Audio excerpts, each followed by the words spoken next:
Kamu pernah nonton film yang bikin merinding, bahkan setelah selesai masih kepikiran? Film ini bukan sekedar hiburan. Ini adalah pengalaman yang bakal bikin kamu bertanya-tanya. Ini tuh nyata atau cuma film sih? Trilogi yang penuh dengan virus, kekacauan, dan ketegangan yang nggak bisa dilupakan. Kalau kamu pengen tahu apa yang terjadi, yuk, kita bahas satu persatu.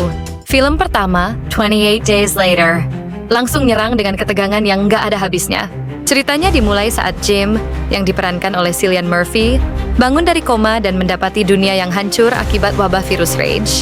Orang-orang jadi agresif, tak terkendali, dan mulai menyerang siapa saja yang ada di dekat mereka. Virus ini bukan sekedar zombie biasa, tapi semacam virus yang bikin manusia kehilangan rasionalitas mereka dalam sekejap. Apa yang bikin film ini beda? Sutradara Danny Boyle menggunakan kamera digital untuk merekam adegan-adegan post-apokaliptik yang bikin kamu ngerasa dunia itu benar-benar hancur. Adegan-adegan seperti London yang kosong dan sepi, hanya diisi oleh kerusakan dan kehancuran. Benar-benar menciptakan suasana yang mencekam. Ini adalah film yang bukan cuma menampilkan ketegangan, tapi juga jadi refleksi tentang bagaimana kita bisa jadi begitu rapuh kalau menghadapi situasi yang tak terkendali. 28 Days Later. Nggak cuma jadi fenomena karena cerita yang mencekam, tapi juga berhasil mencetak $82 juta di box office dengan budget yang cukup terbatas. Oh ya, Cillian Murphy, yang waktu itu belum terkenal, jadi sorotan utama setelah peran ikoniknya ini. Setelah kejadian yang mengerikan di film pertama, datanglah 28 Weeks Later. Cerita ini dimulai dengan usaha pemerintah untuk membangun kembali London yang hancur. Mereka mengubahnya menjadi zona karantina. Satu hal yang menarik, meski dunia sudah hancur, manusia tetap berusaha kembali hidup normal, sampai virus rage muncul lagi dan membuktikan bahwa kehancuran itu tak pernah selesai. Yang bikin film ini seru adalah bagaimana mereka menggambarkan kehancuran yang lebih besar. Pembalikan harapan yang udah dibangun kembali ternyata justru jadi mimpi buruk. Ketika virus rage menyebar lagi, bisa dibilang film ini benar-benar menggambarkan ketegangan dan teror dalam setting pasca-apokaliptik dengan skala yang jauh lebih besar. Adegan ikonik yang paling terkenang dari film ini adalah saat karakter utamanya berlari dengan ketegangan yang terjaga hingga detik-detik terakhir. Momen ini benar-benar bikin jantung kamu berdegup kencang. Sekarang, 28 Years Later.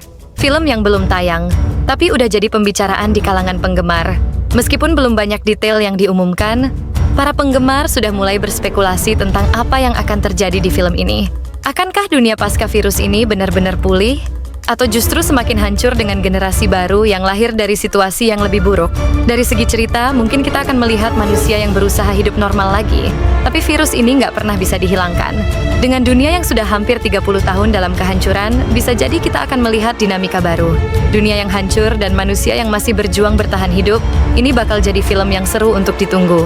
Kalau ngomongin adegan paling ikonik, rasanya nggak bisa lepas dari momen-momen yang bikin jantung kamu berhenti sejenak. Di 28 Days Later, ada adegan yang benar-benar ngegambarin ketegangan yang luar biasa, yaitu ketika Jim pertama kali berlari dari kejaran infeksi. Lari sambil ngeliat ke belakang, yang bikin penonton ikut terjebak dalam ketakutan. Dan di 28 Weeks Later, ada adegan yang nggak bisa dilupakan saat mereka berlomba dengan waktu untuk melarikan diri dari infeksi yang udah mulai menyebar ke seluruh tempat. Secara keseluruhan, trilogi ini emang luar biasa. 28 Days Later ngajarin kita tentang kehancuran yang nggak bisa terelakkan. Sedangkan 28 Weeks Later lebih eksplorasi keharapan dan kehancuran berulang. Dan meskipun 28 Years Later belum ada, film ini pasti bakal jadi kejutan besar buat para penggemarnya.